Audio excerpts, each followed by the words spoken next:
ओम नमः शिवाय। भक्तों, ब्रह्मा जी का उपदेश। शिव जी बोले, पूर्व काल में जब कल्पों का नाश हो गया और बाद में पुनः इससे कल्प का उदय हुआ तो 6 कुलीन मुनियों ने सृष्टि के आरंभ होने पर विचार किया कि सब से सब परे हैं या नहीं।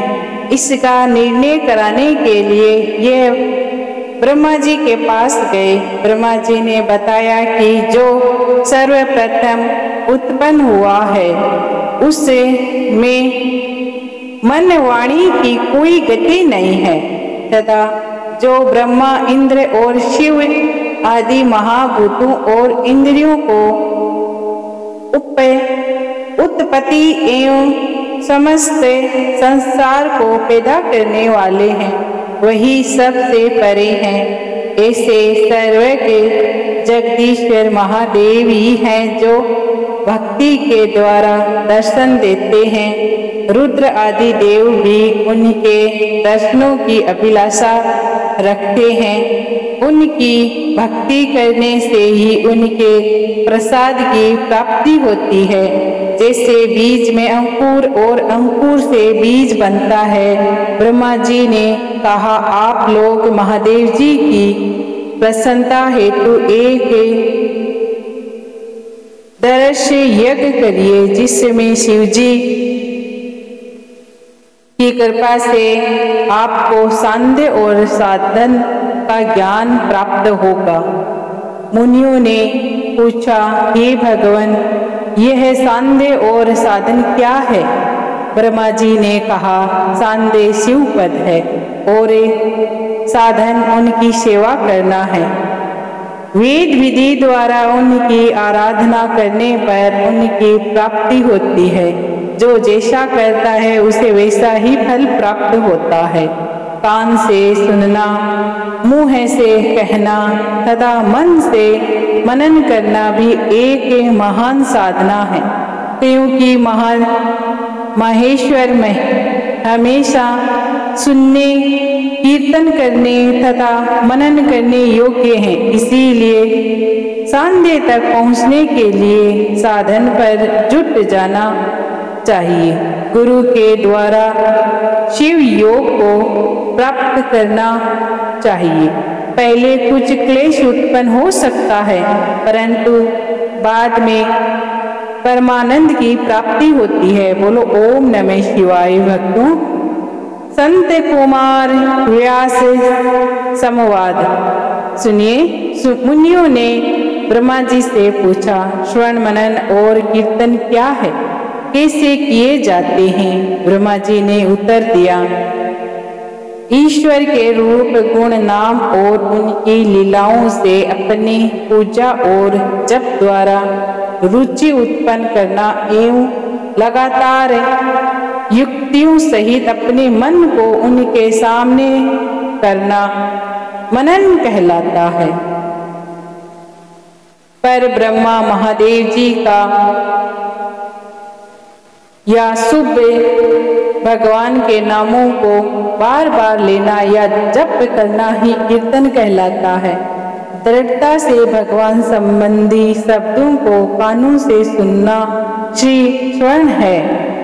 सत्संग में बैठकर महादेव जी की कृपा से श्रवण और कीर्तन करके उसका मनन करें तो यह सर्वोत्तम मनन है। इससे हमारे आत्मा पवित्र रहती है। सूजी बोले, हे मुनियों, मैं इस साधन के बारे में एक प्राचीन इतिहास सुनाता हूँ, उसे सुनो। एक बार सरस्वती के तट पर मेरे गुरुदेव भगवान वेद व्यास जी तप कर रहे थे। वहां पर संत कुमार जी ने उनसे पूछा, हे भगवान, शिव जी तो आपके प्रत्यक्ष सहायक है, फिर आप ऐसा कठोर तप क्यों कर रहे हैं? व्यास जी ने उत्तर दिया, मैं अपनी मुक्ति के लिए तप कर रहा हूँ। तब संत कुमार जी ने कहा, ऐसा ही भ्रम मुझे भी हुआ था। इसी तरह मैंने भी अपनी भक्ति के लिए मंदराचल पर्वत पर तप किया था। तब शिव जी की आज्ञा से उनके नंदीश्वर ने मुझे बताया था कि शिव जी के कीर्तन श्रवण तथा मनन द्वारा ही मुक्ति मिल जाती है।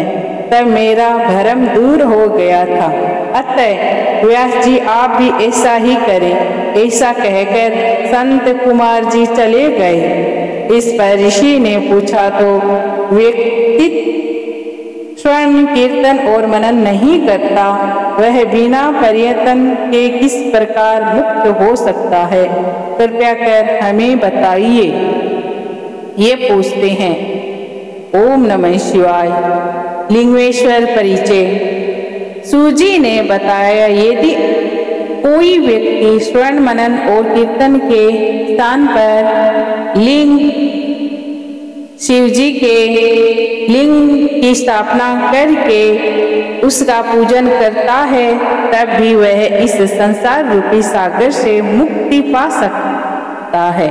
मैंने अपने गुरु जी से सुना है कि शिव जी ब्रह्म स्वरूप निष्फल, कला रहित तथा काल रहित है।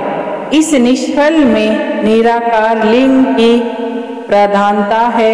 वे सभी कलाओं से युक्त है और साकार निराकार से ही शिव जी ब्रह्मा संज्ञक भी है। व्यक्ति शिव जी के साकार रूप और निराकार रूप दोनों को पूजते हैं। प्राचीन काल में ब्रह्मा विष्णु के विवाद में उन्होंने शिवलिंग में प्रकट होकर दर्शन दिए थे। तभी से शिवलिंग इस संसार में पूज्य हो गया। इससे सबका कल्याण होता है और मोक्ष की प्राप्ति होती है। बोलो ओम नमः शिवाय। भक्तों, ब्रह्मा जी और विष्णु जी का विवाद ध्यान से सुनना। पूर्व समय की बात है कि भगवान विष्णु अपने पार्षदों सहित लक्ष्मी जी के साथ शेषशय्या पर शयन कर रहे थे। ब्रह्मा जी भी वहां पहुंचे। विष्णु जी को संबोधित करके बोले, हे पुत्र, तुम कौन हो? उठो, तुम मुझे देखो, मैं तुम्हारा भगवान यहाँ आया हूँ। विष्णु ये सुनकर क्रोध को दबाते हुए बोले, हे पुत्र, तुम्हारा कल्याण हो, आओ बैठो। देखो मैं तुम्हारा पिता हूँ, कहो तुम्हारा मुख टेढ़ा क्यों हो गया? ब्रह्मा जी बोले, समय के फेरे से तुम्हें अभिमान हो गया है। हे पुत्र, मैं तुम्हारा स्वामी हूँ, इस समवत संसार का पिता माँ हूँ। विष्णु बोले, अरे चोर, तुम मुझे अपना बड़पन क्यों दिखाते हो?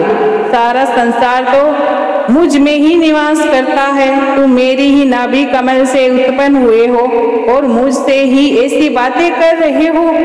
तुम्हें यह शोभा नहीं देता। इस प्रकार ब्रह्मा जी और विष्णु जी में विवाद बढ़ता गया। ये दोनों अपने को प्रभु कहते कहते आपस में युद्ध करने लगे।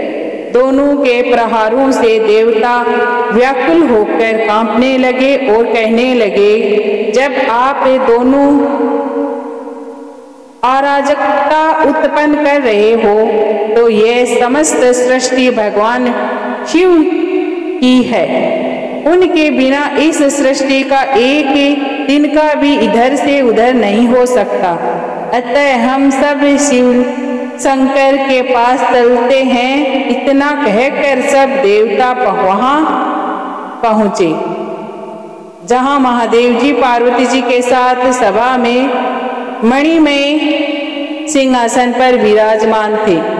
देवताओं को आया देखकर शिव जी ने उन सब को अपने पास बुलाकर बोले, शिव निर्णय, हे देवताओं, मैंने सुना है कि विष्णु और ब्रह्मा में भीषण संग्राम चल रहा है। इस कारण तुम्हें महान दुख उठाना पड़ रहा है, परंतु अब तुम घबराओ मत। शिव जी वहां पहुंचकर बादलों में बादलों की ओट में उनका भीषण युद्ध देखने लग गए। वे परस्पर एक दूसरे पर महाईश्वर और पाशुपति शस्त्रों का प्रयोग कर रहे थे। इनके प्रयास करने पर त्रिलोकी भस्म हो जाती है। इससे प्रलय के वातावरण को देखकर शिवजी एक तेजमयी अग्नि के समान दोनों के पत्थे में जाकर चमकते हुए स्तंभ लिंग के रूप में प्रकट हो गए। विष्णु और ब्रह्मा महा तेज वाले स्तंभ को देखकर विस्मय में पड़ गए। दोनों कहने लगे, यह इंद्र यादित्य अग्नि स्वरूप स्तंभ क्या है? हमें इसका पता लगाना होगा। यह कहकर दोनों वीर शीघ्रता से चल पड़े। विष्णु जी सूर्य का रूप धारण करके पाताल में गए और ब्रह्मा जी हंस का रूप धरकर ऊपर आकाश में गए, परंतु दोनों में से किसी को भी उस प्रकाश में लिंग के भेद का पता नहीं चला। ब्रह्मा जी ने आकाश में केतकी का फूल देखा और उसे तोड़कर ले आए। उन्हें यह निश्चय हो गया कि उन्होंने महा तेजस्वी स्तंभ का पता पा लिया है। वे केतकी के फूल को लेकर विष्णु के पास चले आए। विष्णु जी ने ब्रह्मा जी के पैर पकड़ लिए। ब्रह्मा जी ने इस छल को देखकर शिवजी उसी समय प्रकट हो गए। विष्णु जी ने भगवान शंकर के चरण पकड़कर प्रणाम किया। विष्णु जी की इस महानता से भगवान शिव बहुत खुश हुए। उन्होंने प्रसन्न होकर उन्हें की सत्यवादिता की प्रशंसा की और अपनी समता प्रदान की। बोलो ओम नमः शिवाय। ब्रह्मा जी का अभिमान भंग कैसे हुआ, तो इसे अध्याय में आप ध्यान से सुनना और एंड तक बने रहना। अब तक आपने हमारा चैनल सब्सक्राइब नहीं किया तो गाइज आप हमारा चैनल सब्सक्राइब कर लो। तो चलिए बने रहे हो कथा में एंड तक जरूर बना रहना। श्री नंदीश्वर बोले। इसके पश्चात शिवजी ने अपने बाहों के बीच से भैरव को प्रकट किया। भैरव ने प्रकट होकर भगवान शिव से पूछा, मेरे लिए क्या आज्ञा है? ब्रह्मा जी पर क्रोध करते हुए भगवान शंकर ने भैरव से कहा, तुम अपनी पैनी की तलवार से ब्रह्मा जी की सेवा करो। शिव जी की आज्ञा पाते ही भैरव ने ब्रह्मा जी के केशों को पकड़ लिया। भैरव ने ब्रह्मा जी के 5वें मुख को, जिससे उन्होंने असत्य बोला था, काट दिया। अन्य शिरों को काटने के लिए भैरव जैसे ही तैयार हुआ, ब्रह्मा जी शिव जी के चरणों में गिरकर क्षमा याचना करने लगे। विष्णु ने भी भगवान शिव जी के चरणों में गिरकर ब्रह्मा जी को क्षमा करने की प्रार्थना करने लगे। हे भगवान, आपने प्रारंभ में ब्रह्मा जी को 5 सिर प्रदान किए थे, अब इनका एक सिर कट चुका है। अब आप इन पर प्रसन्न हो जाइए। भैरव ब्रह्मा जी को छोड़कर बोले, हे ब्रह्मा, तुमने अपनी प्रतिष्ठा और ईश्वर तव के लिए छल कपट किए हैं, इसीलिए तुम सत्कार स्थान और उत्सवों से विहीन किए जाते हैं। ब्रह्मा जी शिव जी से वह वरद और स्वामी कहकर अपना 5वां सिर मांगने लगे। इस पर शिव जी ने कहा, अराजकता के डर से मैं संसार की स्थिति बिगड़ने नहीं दूंगा। हे पुत्र, जो अपराधी हैं उसे तुम दंड प्रदान करो। तुम गणों के अधिपति होकर रहो। लोक मर्यादा का पालन करो।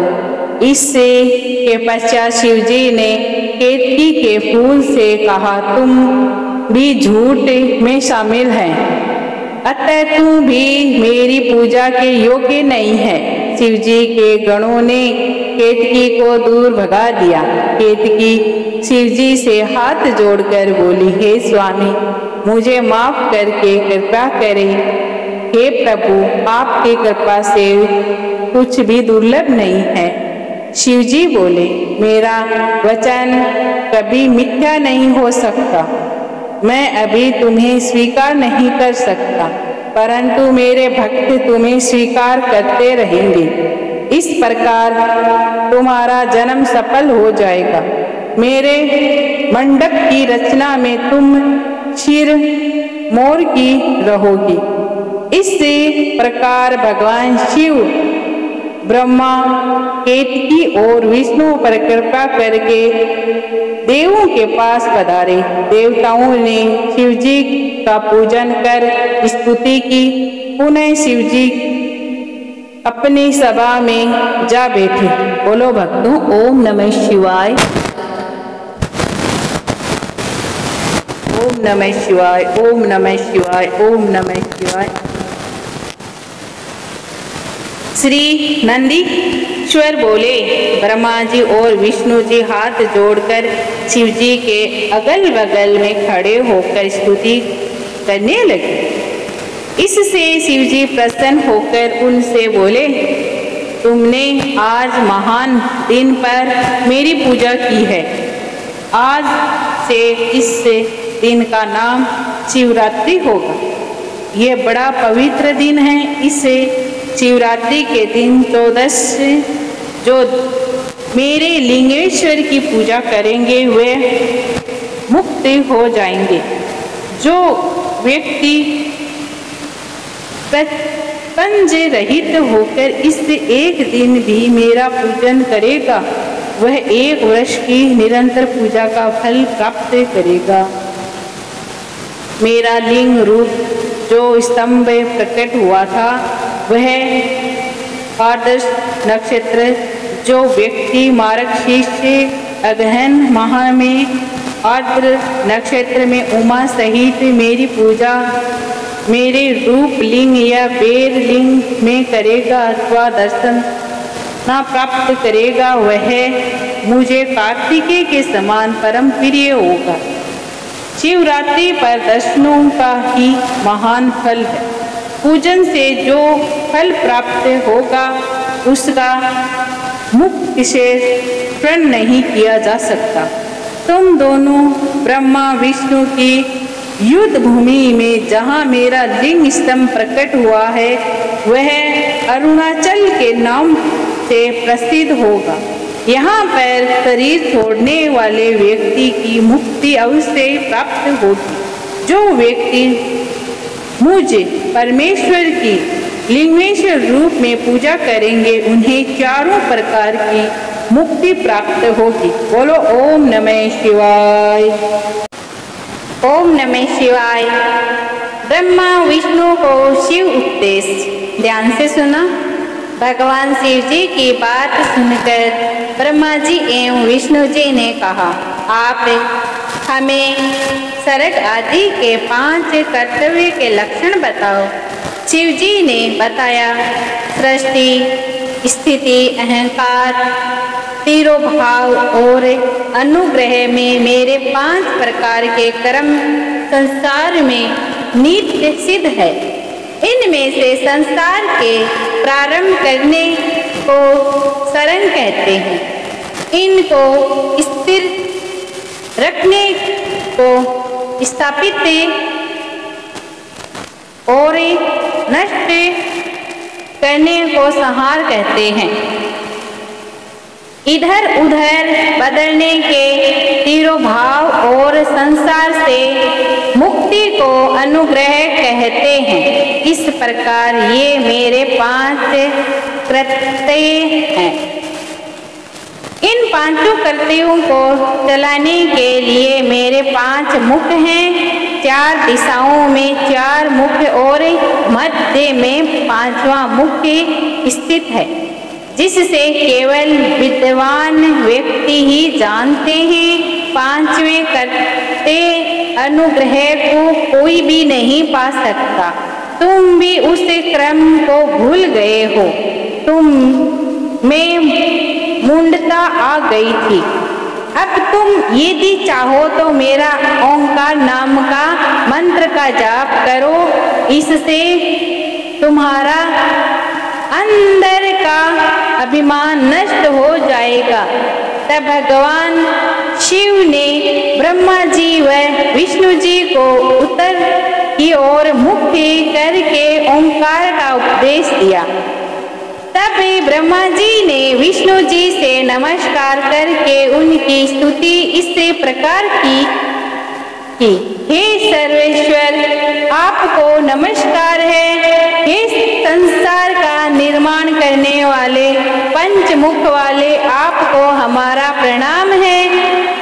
गुरुदेव भगवान शिव ने प्रसन्न होकर कहा, तुम्हें मैंने सभी तत्वों का वर्णन करके मंत्र भी बतलाया दिया है। इससे का जाप करके तुम मुझे प्रत्यक्ष जान सकोगे। यह मंत्र भाग्य विदायक और ज्ञान देने वाला है। इससे मेरे पद की प्राप्ति होगी। इस प्रकार उपदेश देखकर शिव जी वहां से अंतर ध्यान हो गए। बोलो ओम नमः शिवाय। शिवलिंग स्थापना विधि। श्री सूत जी ने ऋषियों को बताया, गंगा आदि पवित्र नदियों के तट पर या अन्य किसी भी जगह शिवलिंग की स्थापना की जा सकती है। यह समझ लेना चाहिए कि शिवलिंग का पूजन प्रतिदिन होते रहना चाहिए। पृथ्वी संबंधी द्रव्य जल से निर्मित अर्थात धातु आदि से बने शिवलिंग की स्थापना इच्छा अनुसार करें। जल मूर्ति छोटी और अचल मूर्ति बड़ी बननी चाहिए। मिट्टी, पत्थर और लोहा आदि के सांचे से इन्हीं धातुओं का बार 12 अंगुली का लिंग निर्माण करना चाहिए। लिंग या मूर्ति दोनों ही की पूजा शिव पद के देने वाली है। कोई भक्त शिव जी की गोद में उमा को बिठाकर उनकी पूजा करते हैं। गुरु से पूछकर स्नान करके भस्म लगाकर नवेद से पूजन करना चाहिए। पंचाक्षर मंत्र ओम नमः शिवाय के जप में प्रणव लगाना चाहिए। फल प्राप्ति हेतु गुरु से दीक्षित अवश्य ले। गुरु ज्ञानवान तथा जाति से ब्राह्मण होना आवश्यक है। जो व्यक्ति 5 करोड़ प्रचाराक्षर मंत्र जप ले वह सदा शिव रूप हो जाता है। ब्राह्मण को प्रतिदिन 1008 गायत्री मंत्रों का जाप करना चाहिए। ओंकार मंत्र को 1000 बार जाप करने से मनोरथ सिद्ध हो जाता है। शिव क्षेत्र में जो गुना फल प्राप्त होता है, जहाँ पर शिवलिंग को स्थापित किया जाता है, वहाँ से 100 हाथ तक की चारों ओर की भूमि पवित्र रहती है। वह पुण्य क्षेत्र कहलाता है।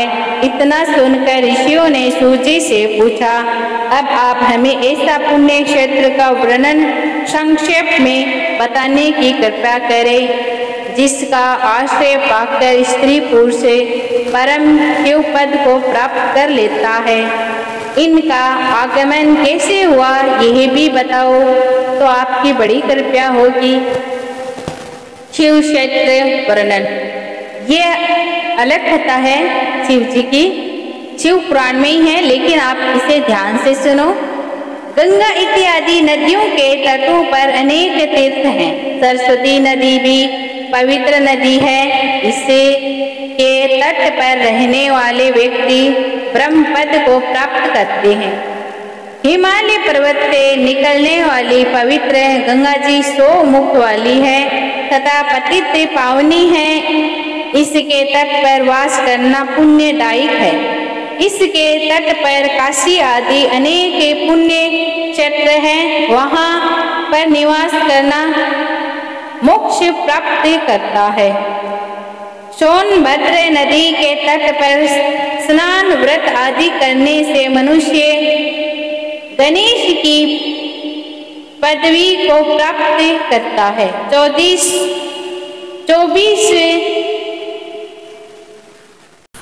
ओम नमः शिवाय। भक्तों, क्या है कि बीच में बैटरी लो हो गई, अभी बारिश है सावन के महीने में, तो लाइट नहीं है, इसीलिए मैं आपको फिर से सुनाने जा रही हूँ ये शिव क्षेत्र वर्णन। ध्यान से सुनना। और ये माई की आवाज़ है।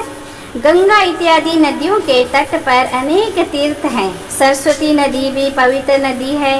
इसके तट पर रहने वाले व्यक्ति ब्रह्म पद को प्राप्त करते हैं। हिमालय पर्वत से निकलने वाली पवित्र गंगा जी 100 मुख वाली हैं तथा पतित पावनी है। इसके तट पर वास करना पुण्यदायक है। इसके तट पर काशी आदि अनेक पुण्य क्षेत्र है। वहाँ पर निवास करना मोक्ष प्राप्त करना है।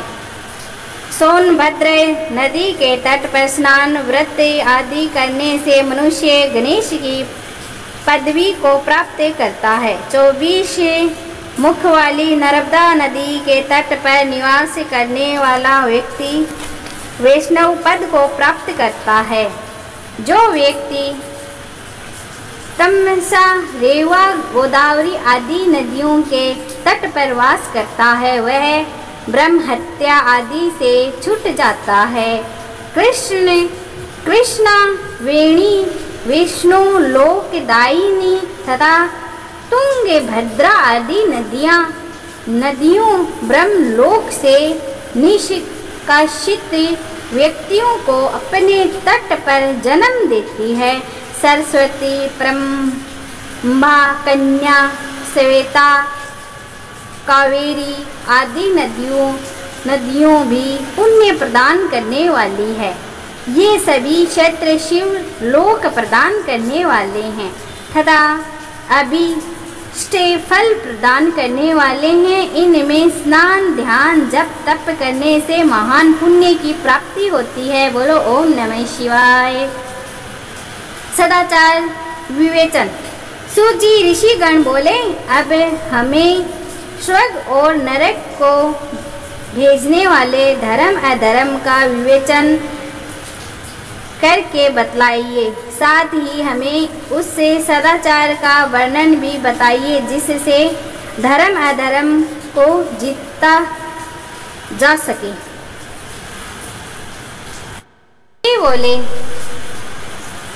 ऋषियों चारों वर्णों के मनुष्यों को चाहिए कि वे सूर्य उदय से पहले उठकर अपने इष्ट देव का ध्यान करें। पूर्व दिशा की ओर मुख करके बैठने से उत्तम फल प्राप्त होता है। उषा काल में शौच आदि से निवृत्त होकर दातून करके स्नान करें। नदी में कमर तक या कंठ तक खड़े होकर स्नान करना चाहिए। घुटने तक के जल में स्नान करना पड़े तो मंत्र बोलकर स्नान करना चाहिए। इसके पश्चात तीर्थ के जल से वहाँ के देवों और अपने इष्ट देवों को संतुष्ट करें। वस्त्र पहनकर पितरों का तर्पण करें। आचमन, संध्या, उपासना करके गायत्री का जाप करें। तीनों समय प्रातः, दोपहर और सायंकाल में संध्या करें। सायंकाल की संध्या पश्चिमी की ओर मुख करके उंगलियों के छिद्रों से सूर्य को अस्त होता हुआ देखें। प्रदक्षिणा करें, शुद्ध आचमन करें। अपनी आमदनी के 3 भाग करके खर्च करें। धर्म वृद्धि तथा भोग धर्म से चित्त को बढ़ावे। बचत को कोष नियंत्रित करके थोड़े में निवारण करने की आदत डालें। ऋषि कर्म के धन में से 10वां भाग दान करें। व्यासी के धन में से 6वां भाग दान करें। यथाशक्ति याचकों को दान करें, दूसरों के दोषों की तरफ ध्यान न दें, क्रोध को उत्पन्न करने वाली बात किसी को न कहें, प्रातः सायंकाल संध्या और अग्नि होम करना चाहिए, सूर्य की वंदना करें, यज्ञ आदि की विवेचना। ध्यान से सुना। ऋषियों ने सूजी से कहा, अब आप अग्नि यज्ञ, देव यज्ञ, ब्रह्म यज्ञ, गुरु पूजा तथा ब्रह्म तृप्ति को क्रम से बताइए। सूजी ने बताया, अग्नि में द्रव्य युक्त हवन करना ही अग्नि यज्ञ कहलाता है। अग्नि यज्ञ कई प्रकार के हैं। एक तो अग्नि में समाधि द्वारा हवन करना, दूसरा विवाह होने तक ब्रह्मचार्य व्रत का पालन करना भी अग्नि यज्ञ है। विवाह के बाद सुबह शाम हवन करना चाहिए। वनवासी व्यक्ति अपनी आत्मा में ही अग्नि आरोपण करके प्रातः एवं सायंकाल सूक्ष्म भोजन के द्वारा ही अग्नि यज्ञ कर लेते हैं। विवाह के समय भी अग्नि को सुरक्षित रखना चाहिए। ब्राह्मण लोग देव तृप्ति के लिए एक ही बार अग्नि में यज्ञ करें। शेष समय वेदों का अध्ययन करना चाहिए। भगवान शिव ने प्रारंभ में रविवार को बनाया, फिर सप्ताह के शेष 6 दिनों को बनाया। प्रत्येक दिन की पूजा तथा फल भी नियम किए। पाप की शांति के लिए रविवार के दिन की पूजा उत्तम है। लक्ष्मी जी की प्राप्ति के लिए सोमवार का दिन, रोगों की शांति के लिए मंगलवार की पूजा करें तथा काली आदि का भजन पूजन करें। बुधवार को विष्णु जी का पूजन करें। गुरुवार को आयु की वृद्धि के लिए पूजन करें। शुक्रवार को भोगों के इच्छुक व्यक्ति व्रत रखें। शनिवार को इंद्रियां विजय होकर स्त्री प्राप्ति के लिए पूजन करें। स्थान काल निरूपण। सूजी से ऋषिगण बोले, अब आप पूजा के योग्य स्थान व काल का निरूपण कीजिए। सूजी ने बताया, देव आदि यज्ञ में शुद्ध ग्रह बराबर फल देने वाला होता है।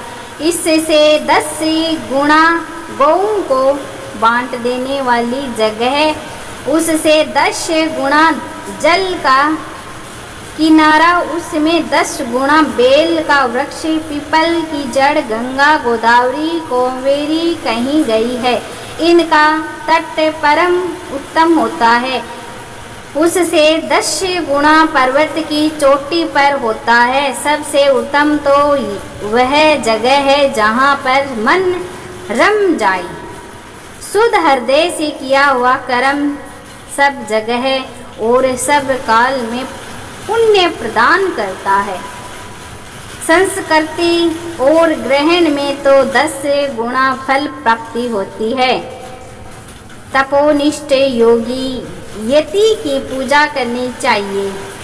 ब्राह्मण पूजा के पात्र होते हैं। यदि वेद पाठी गायत्री मंत्र जपने वाला ब्राह्मण हो तो उसे दान देने पर वैकुंठ की प्राप्ति होती है। शिव भक्त ब्राह्मण को दान देने पर कैलाश की प्राप्ति होती है। स्त्री पुरुष को भी भूखा हो वही अन्नदान का पात्र है। इच्छा वाले को दान देने पर अभीष्ट फल की प्राप्ति होती है। जैसे भी हो, थोड़ा बहुत देव द्वारार्पण किया हुआ दान अंत फल को प्राप्त होता है। मनुष्य को तप और दान दोनों को करते रहना चाहिए। देवताओं की देवताओं की तृप्ति से सभी भोग मिलते हैं। ईश्वरार्पण बुद्धि से दान करने पर मोक्ष की प्राप्ति होती है। बोलो भक्तों, ओम नमः शिवाय। पार्थिव पूजन। सूजी ने बताया कि हे महर्षियों, मिट्टी द्वारा निर्मित प्रतिमा का पूजन करने से सभी के मनोरथ पूर्ण होते हैं। मिट्टी नदी, तालाब या जल से अथवा कुएं की होनी चाहिए। इससे मिट्टी में सुगंधित वस्तु का चूर्ण मिलाकर मंडप में बैठकर दूध मिलाकर प्रतिमा का अपने हाथों से निर्माण करना चाहिए। गणेश, शिव, पार्वती, सूर्य, विष्णु की प्रतिमा बनाकर आदरपूर्वक पूजन करें। जो व्यक्ति षोडशोपचार से शिवजी का पार्थिव पूजन करता है उसकी सभी मनोकामनाएं पूर्ण हो जाती है। ब्राह्मण को चाहिए कि स्वयं प्रकट लिंग पर 5 किलोग्राम और किसी अन्य द्वारा स्थापित लिंग पर 3 किलोग्राम नैवेद्य चढ़ावे। ऐसा पूजन करने वाला ब्राह्मण सत्यलोक में जाता है। ब्राह्मण उंगली चौड़ा तथा 25 उंगली लंबा लिंग प्रमाणित माना गया है। लिंग के अभिषेक से आत्मा शुद्ध, गंध से पुण्य की प्राप्ति, नैवेद्य से आयु में वृद्धि और मन की तृप्ति होती है। दीप से ज्ञान, तांबुल से भोगों और धूप देने से धन की प्राप्ति होती है। नमस्कार। और जप से सभी सिद्धि प्राप्ति होती है। इसीलिए पूजा करने के बाद यह अवश्य करना चाहिए। मानसिक पूजन से भी इसे अवश्य ही करें। ओम नमः शिवाय। भक्तों, प्रणव पंचाक्षरों का महात्म्य ध्यान से सुना। प्रणव का अर्थ है प्रण, पंचण नहीं, और वह तुमसे अर्थात तुमने प्रपंच नहीं है। प्रणव माया से रहित सदैव नवीन है। यहाँ स्थूल 2 प्रकार का है। इसका एकांत में जप करने से भोगों की प्राप्ति होती है। जो व्यक्ति इसका 36 करोड़ जाप कर लेता है योगी कहलाता है। यह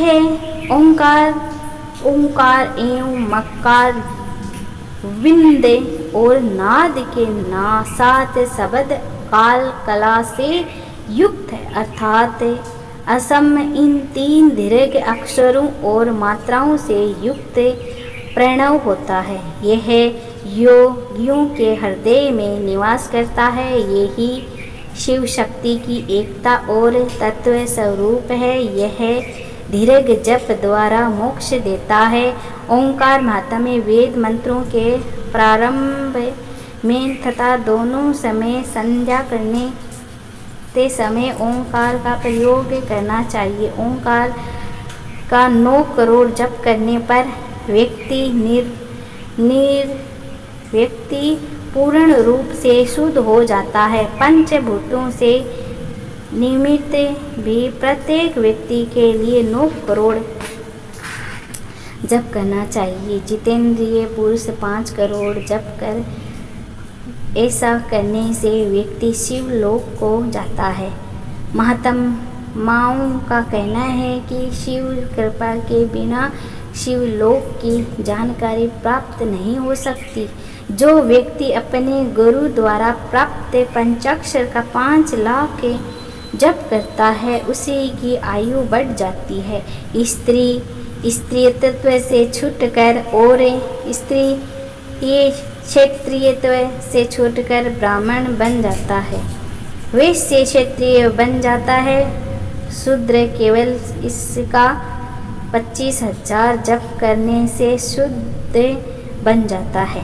यह मंत्र शिव स्वरूप है। जो इसे ग्रहण कर लेता है वह शिव स्वरूप बन जाता है। शिव पूजन विद्वानों को आनंद देने वाला है। इस अध्याय का अध्ययन करने से शिवजी की अद्भुत कृपा और सिद्धि प्राप्ति हो जाती है। बोलो ओम नमः शिवाय। भक्तों, बंधन और मोक्ष। ऋषि बोले, हे सूची, हमें यह बताने की कृपा करें कि बंधन और मोक्ष क्या है। सूजी ने बताया, प्रकृति के 8 बंधन हैं, मन, बुद्धि, अहंकार तथा 5 तन्मात्राएं। ये 8 प्रकृति है। इन्हीं की 8 से यह शरीर है, इन्हीं से सभी कर्म है। शरीर से कर्म और कर्म से शरीर, यही चक्र लगातार चलता रहता है। शरीर 3 प्रकार के हैं, स्थूल, सूक्ष्म और कारण। स्थूल शरीर व्यापार करता है। स्थूल शरीर इंद्रियों का भोग करता है तथा कारण शरीर आत्मा का उपभोग करता है। इसी से सुख दुख की प्राप्ति होती है। शिव कर्म रूपी डोर से संबंध कर 3 दह युक्त चक्रकार घूमता रहता है। जब चक्रकार व्यक्ति शिवजी का पूजन करता है तो वह इससे मुक्ति पा सकता है। शिवजी की 8 को वश में किए हुए हैं। जो प्राणी शिवजी की वेद या लिंग में पूजा करते हैं उन पर शिवजी प्रसन्न रहते हैं। वैसे तो लिंग अनेक हैं, परंतु स्वयं भूलिंग, बिंदु लिंग, प्रतिष्ठित लिंग तथा 4 लिंग एवं 5वां गुरु लिंग है। इन 5 लिंग की पूजा करनी चाहिए। शिव भक्त को अपवित्रता तथा सूतक नहीं लगता। पहले गणेश जी का पूजन करके प्रतिदिन शिव जी का पूजन करना चाहिए। शिव जी के पूजन से प्राणी को दैविक और भौतिक ताप शांत हो जाते हैं। बोलो ओम नमः शिवाय। पूजा वेद। महर्षि सूजी से बोले, अब आप हमें पार्थिव माहेश्वर की महिमा का वर्णन कीजिए जो आपने व्यास जी से सुनी है। सूजी ने बताया, पार्थिव लिंग सब लिंगों में श्रेष्ठ है। इसका पूजन करने से अनेक लोगों को सिद्धि प्राप्ति हो गई है। इनमें ब्रह्मा, विष्णु, सूर्य, असुर, गंधर्व प्रमुख हैं जिन्हें सिद्धि प्राप्ति हुई है। सतयुग में रत्न का, त्रेता युग में स्वर्ग का, द्वापर युग में पार्क का और कलयुग में पार्थिव लिंग का निर्माण करना चाहिए। पार्थिव मूर्ति का पूजन करने से तप से भी अधिक फल प्राप्त होता है। जिस प्रकार गंगा जी सब नदियों में श्रेष्ठ है, उसी प्रकार पार्थिव लिंग सब लिंगों में सर्वश्रेष्ठ है। मंत्रों में ओंकार महान है, वर्णों में ब्रह्मांड श्रेष्ठ है, पुरियों में काशी श्रेष्ठ है, व्रतों में शिवरात्रि का व्रत श्रेष्ठ है, शक्तियों में शिव शक्ति श्रेष्ठ है। इसी प्रकार लिंगों में पार्थिव लिंग सर्वश्रेष्ठ है। जो व्यक्ति पार्थिव लिंग का पर्यंतन पूजन करता है वह शिवलोक में जाने का अधिकारी बन जाता है। जो ब्राह्मण पार्थिव लिंग का पूजन नहीं करता वह दारुण शूल नामक नरक में जाता है। अतः कोई भी लिंग हो उसे अच्छी तरह बनाकर पूजन करना चाहिए। बोलो ओम नमः शिवाय। पार्थिव पूजन विधि। सूजी बोले, अब मैं वैदिक रीति से पार्थिव पूजन की विधि बताता हूँ। पहले विधि पूर्वक स्नान करें, फिर विधि पूर्वक संध्या करके ब्राह्मण यज्ञ करें, फिर तर्पण करें। सभी नियत कर्म करके भस्म और रुद्राक्ष धारण करना चाहिए। फिर वेदांत विधि से पार्थिव लिंग की पूजा करनी चाहिए। पार्थिव पूजन किसी नदी पर, पर्वत पर, जंगल में, शिवालय में या पवित्र स्थान में करें। शुद्ध स्थान की मिट्टी को जल से शुद्ध करके पिंड बनाकर वेदोक्त विधि से लिंग का निर्माण करें ओम नमः शिवाय पंचाक्षर मंत्र से पूजा की सामग्री का शोधन करना चाहिए। भूर्षि मंत्र से क्षेत्र को पवित्र करें। आयुष्मान से जल को शुद्ध करें।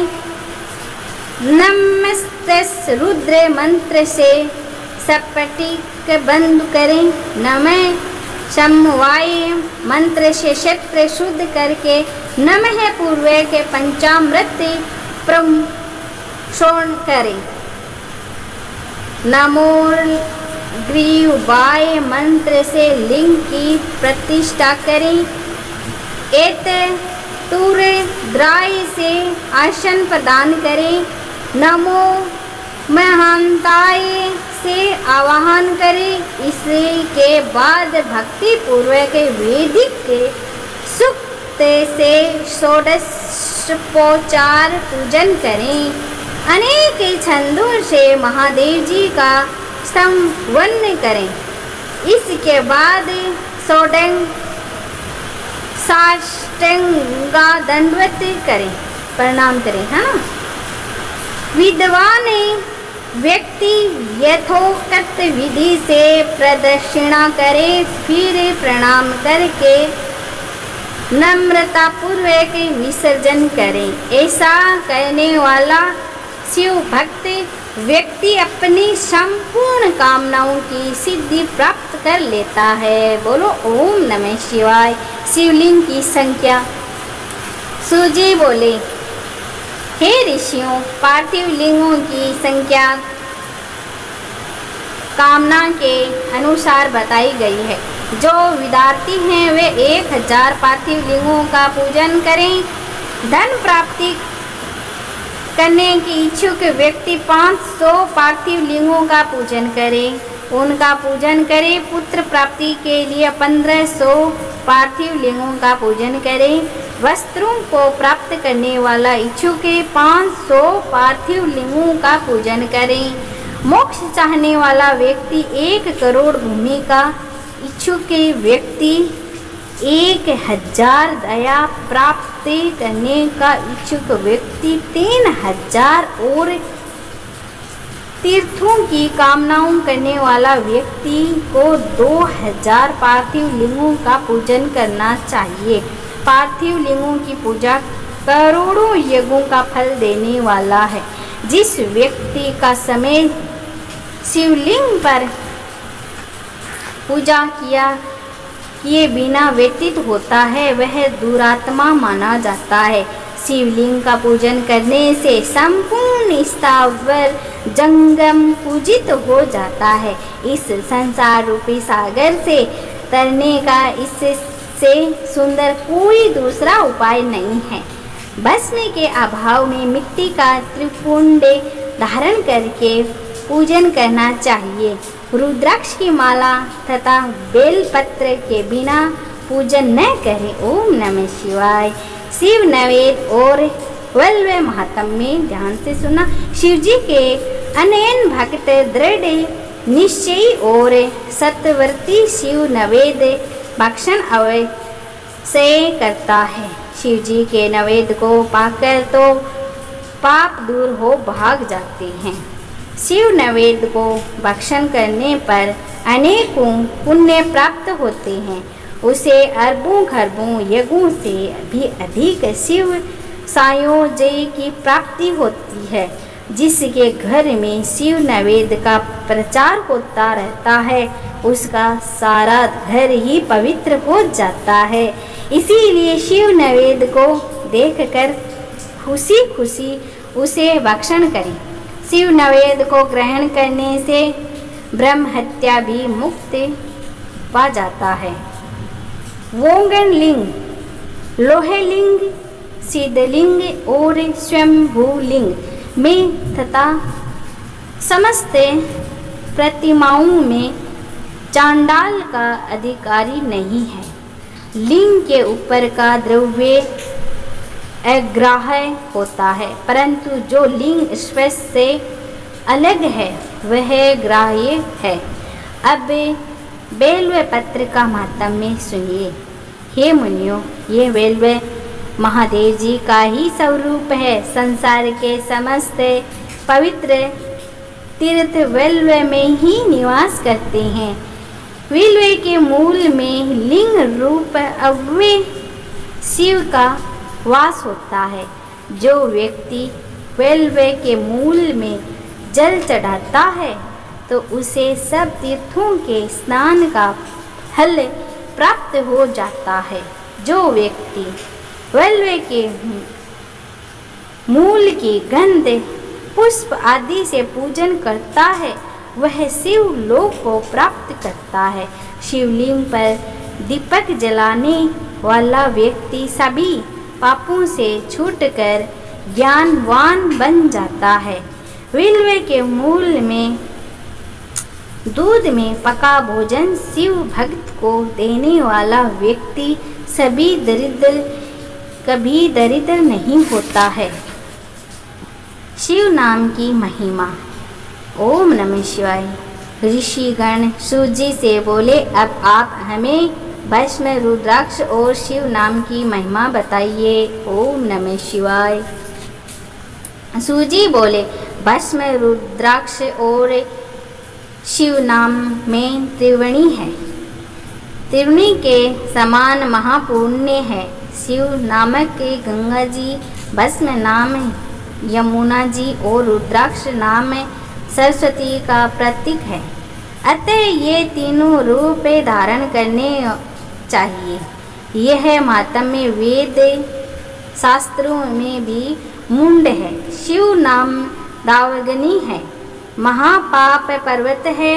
शिव नाम की दावगनी से ये महापातक नामक पर्वत नष्ट हो जाते हैं। ब्रह्म हत्या आदि महान पाप से राशियां नष्ट हो जाती है। मनुष्य इस संसार रूपी सागर से तर जाते हैं। जिस व्यक्ति के अंगों पर भस्म लगी होती है और वह आदर पूर्वक शिव के नाम का जाप करता है वह इस संसार से मुक्ति पा लेता है। पूर्व काल में इंद्र घुमन नामक राजा था। एक ब्राह्मण दंपति थे जो महापापी थे। इन दोनों को शिव नाम की महिमा द्वारा सद्गति प्राप्त हुई थी। ध्यान से सुना। ओम नमः शिवाय। भस्म की महिमा। सूजी ने बताया, भस्म 2 प्रकार की होती है, महाभस्म, स्वल्भ भस्म, महाभस्म। ये 3 प्रकार की होती है। श्रोत, समृति, लौकिक, ये 3 प्रकार के। श्रोत भस्म और समृति भस्म ब्राह्मणों के लिए है तथा लौकिक भस्म अन्य ब्राह्मणों के लिए हैं। ब्राह्मण भस्म को मंत्र के साथ धारण करें। अन्य वर्ण के व्यक्ति बिना मंत्र के धारण कर सकते हैं। उपलों की शुद्ध की गई राख एवं यज्ञ कुंड की राख भस्म कहलाती है। यह त्रिपुंड लगाने के योग्य है। भस्म लगाकर त्रिपुंड धारण करके जप करना चाहिए। भस्म और त्रिपुंड लगाकर जो व्यक्ति यज्ञादि कार्य तथा जप तप पूजन आदि करते हैं वे काल को भी अपने वश में कर लेते हैं। जो ब्राह्मण त्रिपुंड धारण नहीं करता है उसकी समस्त पूजा आदि व्यर्थ हो जाती है। वानर प्रस्थि अध्यक्षित एवं कन्याएं मध्य याहन में भस्म को जल में मिलाकर या सूखी भस्म को प्रतिदिन धारण करें। ऐसा करने से शिवजी की भक्ति तथा जीवन मुक्ति प्राप्ति होती है। अनामिका बीच की उंगली तथा छोटी उंगली के बीच 3 रेखा वाला भ्रकुटिक के मध्य एवं समापतिक तक के जितना विस्तार के उतना त्रिपुंड धारण करना चाहिए। शरीर के शेष भागों में धरा, पृथ्वी, वायु और सोम आदि का नाम लेकर त्रिपुंड धारण करें। ब्रह्मा, विष्णु और रुद्र की उत्पत्ति करने वाले भगवान शंकर का ध्यान करके ओम नमः शिवाय मंत्र बोलकर त्रिपुंड को धारण करें। ओम नमः शिवाय। रुद्राक्ष का महात्म्य। सूजी ने पूछा, हे शौनका जी, भगवान शंकर को रुद्राक्ष अति प्रिय है। इसे धारण करने तथा इसे जपने पर पाप दूर हो जाते हैं। स्वयं शिव जी ने पार्वती जी को इसकी महिमा के था, उससे ही मैं आप लोगों को बताते हो। एक दिन शिव जी ने पार्वती जी से कहा, पूर्व काल में मैंने मन को एकाग्रचित करके दिव्य शस्त्रों वर्षों तक तपस्या की थी। मेरे मन में कुछ भय सा सामान समा गया। तभी मैंने नेत्रों को खोल दिया।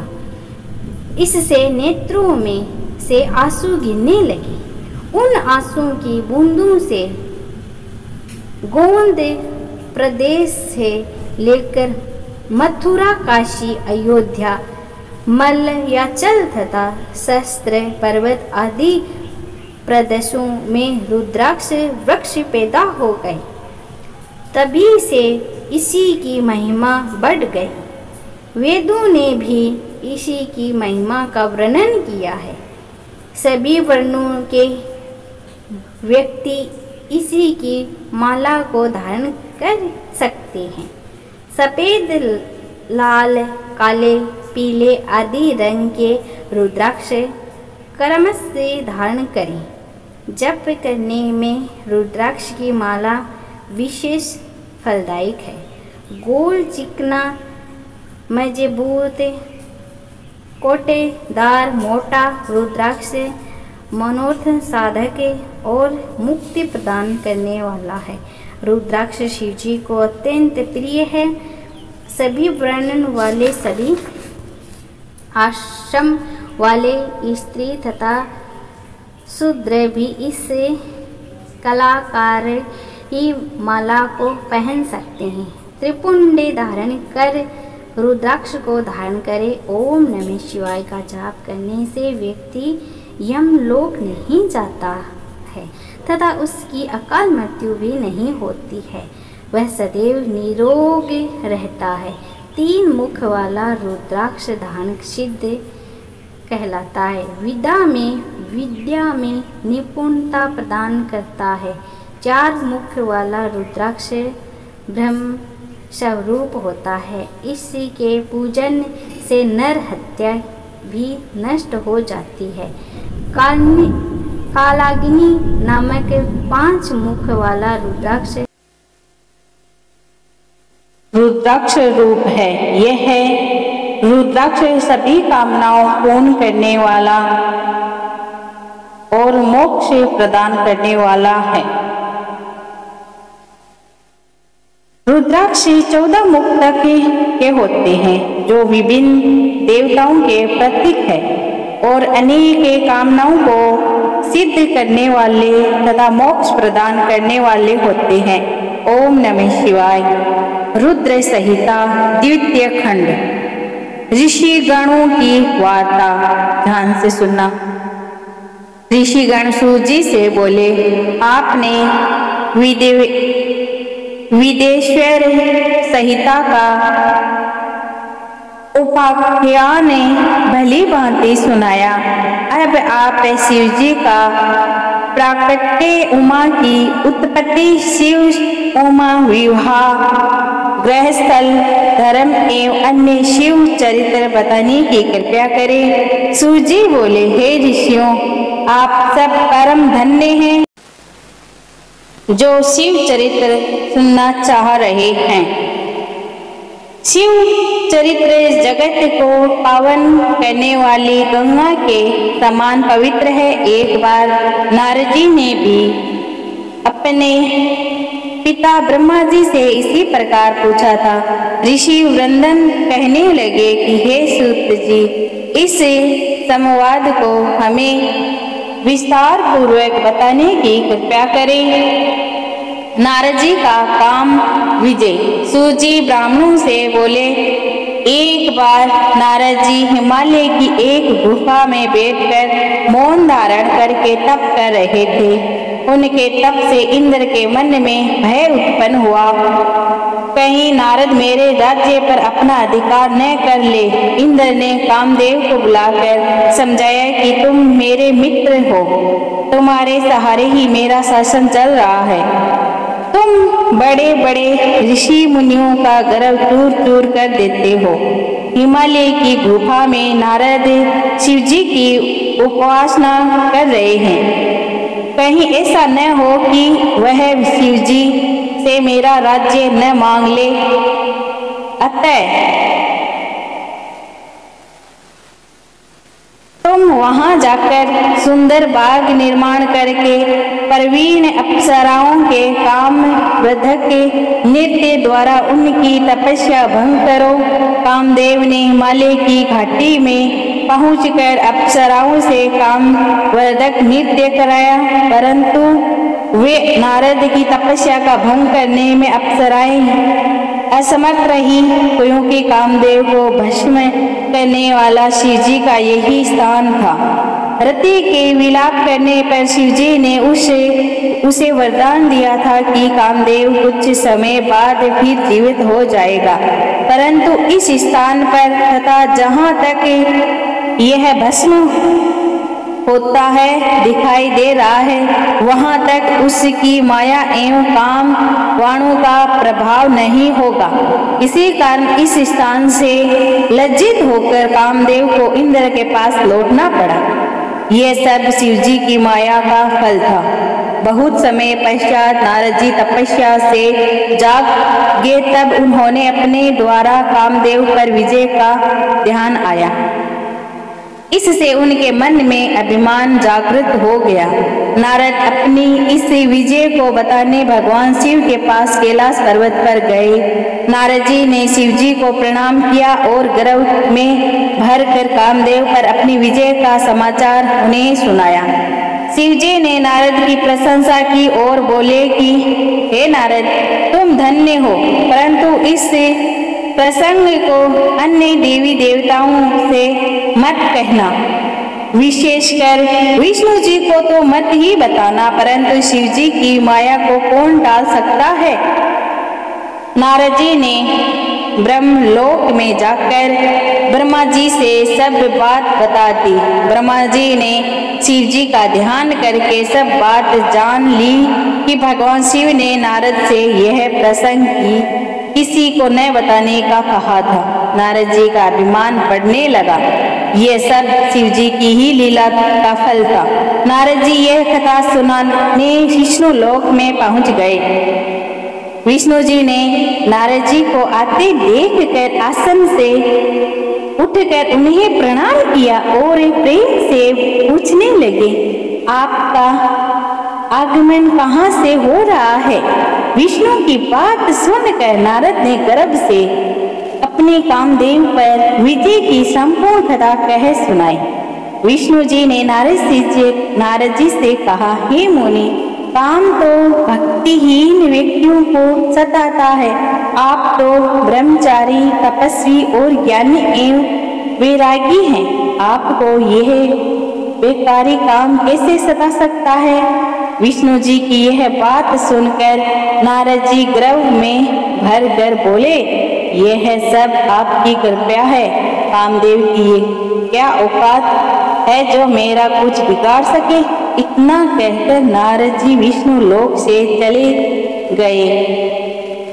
नारद जी का अभिमान हुआ भंग। नारद जी के चले जाने पर भगवान विष्णु ने अपनी अद्भुत माया रची। नारद जी के रास्ते में एक नगर का निर्माण कराया। उसके राजा का नाम शील नदी रखा। उसी की एक सुंदर गुणशील पुत्री थी। उस दिन उस कन्या का स्वयंवर हो रहा था। उसमें अनेक प्रदेशों के राजा व राजकुमार आए हुए थे। नारद जी नगर की शोभा को देखकर मोहित हो गए। नारद जी भी उस सभा में पहुँचे। राजा ने उठकर उनका समावाद किया और उनकी पूजा की। राजा ने अपनी कन्या को बुलाकर उनके चरणों में उपस्थित किया। राजा ने नारद जी से पूछा, महाराज आप तो त्रिलोक ज्योतिष है, इसको कैसा वर मिलेगा? नारद जी उससे सौंदर्य को देखकर उस पर मोहित हो गए। वे बोले, राजन तुम्हारी कन्या तो साक्षात भगवती लक्ष्मी का स्वरूप है। इसको त्रिलोकी का स्वामी शिव जी के समान वीर यशस्वी पति प्राप्त होगा। इतना कहकर नारद जी वहां से चल दिए। उनके हृदय में विकार पैदा हुआ कि यह कन्या मुझे मिलनी चाहिए, परंतु राजाओं के सामने यह मुझे स्वीकार नहीं करेगी, क्योंकि सब स्त्रियां स्वरूप पति चाहती है, सुंदर पति चाहती है। इसी कारण मैं भगवान विष्णु का रूप धरकर सभा में जाऊंगा तो काम बन सकता है।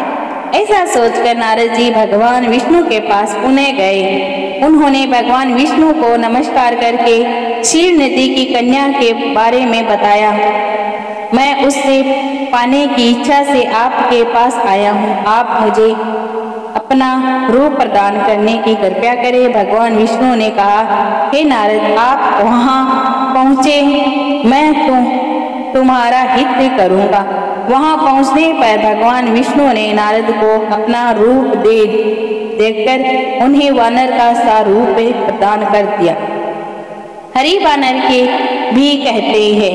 इसी तरह भगवान ने वहां भक्त का हित भी किया तथा झूठे भी नहीं बने।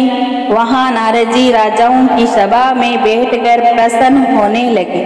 वे अपने को इंद्र के समान शोभा वाला समझकर ऐठकर बैठ गए।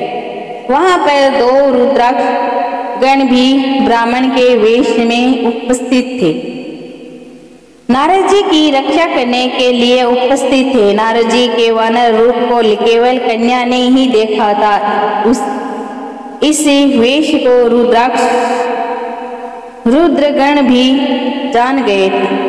वे उनकी हंसी उड़ाने लगे।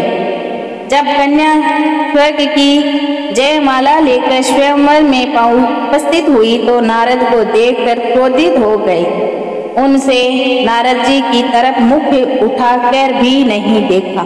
वहां राजा के वेश में विष्णु जी भी उपस्थित थे, जो कन्या को विवाह करके ले गए।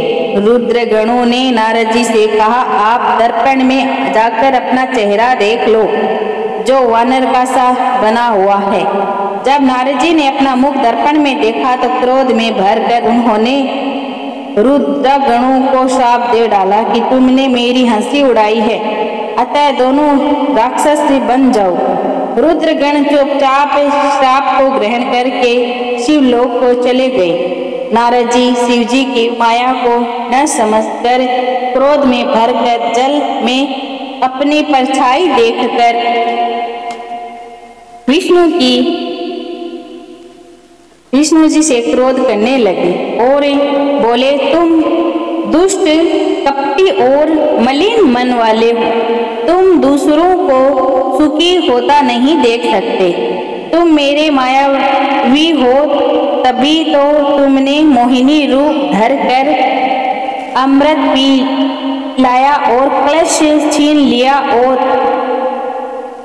तुमने मुझे स्त्री क्लेश से दुखित किया है और स्वयं कपट पूर्वक राजा का रूप धारण करके, अतः तुम मनुष्य रूप में राजा बनकर स्त्री क्लेश से दुखी होगे।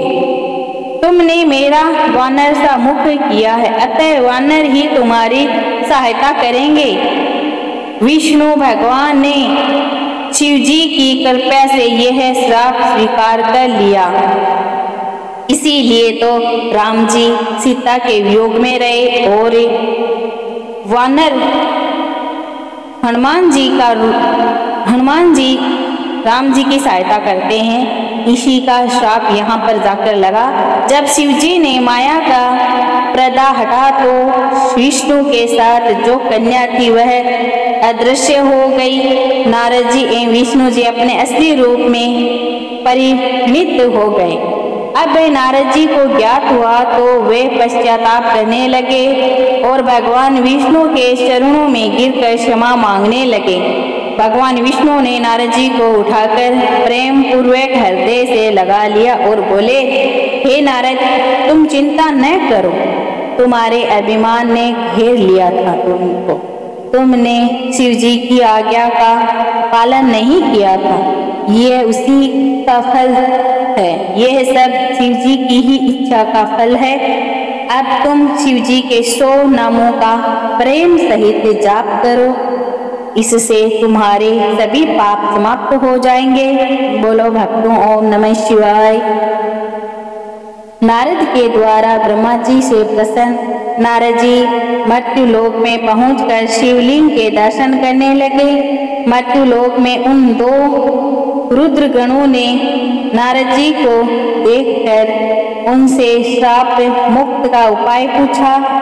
तब नारद जी ने बताया, हे रुद्र गणों, उस समय शिव जी की माया से मेरी मति मारी गई थी, इसमें मोहवश मैंने तुम्हें श्राप दे दिया था, इसीलिए अब श्राप से मुक्ति का उपाय सुनो। तुम दोनों मुनि के वीर्य से राक्षसी कुल में जन्म लो, तुम प्रतापवान और वैभवशाली बनोगे, तुम सदा शिव जी के भक्त बने रहना। कई वर्ष के पश्चात भगवान श्री राम का अवतार होगा, तुम उनके हाथों मारे जाओगे, तब तुम्हारा उद्धार हो जाएगा। मर्त्युलोक में नारद जी शिव तीर्थों का भ्रमण करने के पश्चात ब्रह्मलोक में गए। वहां पर ब्रह्मा जी को प्रणाम कर विष्णु स्वरूप को समझकर शिव जी की कृपा से प्रसन्नता के विषय में उनसे पूछा। ब्रह्मा जी बोले, हे पुत्र, तुमने ये बहुत ही लोक कल्याणकारी प्रश्न पूछा है। महाप्रलय के समय समस्त स्थावर जंगम नष्ट हो गया, सूर्य चंद्रमा ग्रह है, तारे वायु पृथ्वी जल सब नष्ट हो चुका था, केवल आकाश ही शेष बचा था। सत असत कुछ भी नहीं बचा था। उस समय केवल अनंत स्वरूप परमानंद सदा शिव ही व्याप्त थे। इसी को पंडित लोग अर्वाचीन तथा प्राचीन ईश्वर की मूर्ति कहते हैं। उसने अपने शरीर से कभी नष्ट न होने वाली शक्ति प्रकट की, वही शक्ति जननी कहलाई। शिव जी ने उस परम शक्ति के साथ शिवलोक क्षेत्र की रचना की, जो काशी के नाम से जाना जाता है। यह क्षेत्र सर्व परोपरि और मोक्ष प्रदान करने वाला है। प्रलय काल में भी यह क्षेत्र शिव पार्वती से रहित नहीं रहता, इसी कारण इस क्षेत्र को अवमुक्ति कहते हैं। शिव ने धनुष धारण कर यहाँ एक आनंद कान बनाया था। उसमें शिव पार्वती ने रमण करते हुए दूसरे पुरुष के निर्माण की इच्छा व्यतीत की और सोचा कि उस काशी का भार सौंप कर काशी में शांति से शयन करेंगे। ये निश्चय कर दक्षिण भाग के दशम अंश से सुधा रूप असव का सर्वार किया, जिससे त्रिलोकी में एक अन्य पुरुष का आविर्भाव हुआ। शिवजी ने उस पुरुष का नाम विष्णु रखा। शिवजी ने विष्णु को सर्व साधन प्राप्त करने के लिए तप करने को कहा। तप करने से विष्णु के शरीर में अनेक जल धाराएं प्रकट हुई। विष्णु ने थक कर शयन किया, फिर उनमें सभी तत्वों की उत्पत्ति हुई। उसके बाद संसार की प्रजाभूत तथा पंच तन्मात्राएं आदि से सृष्टि हुई। ओम नमः शिवाय। ब्रह्मा जी की उत्पत्ति। ब्रह्मा जी ने नारद को बताया, नारायण के जल में शयन करते समय शिव जी की इच्छा से उनकी नाभि में कमल की उत्पत्ति हुई, जिसका अंत योजन विस्तार और ऊंचाई थी। उनके साथ शिव जी ने मुझे पैदा किया। मेरे 4 मुख, लाल मस्तक तथा त्रिपुंड धारण करने वाला था।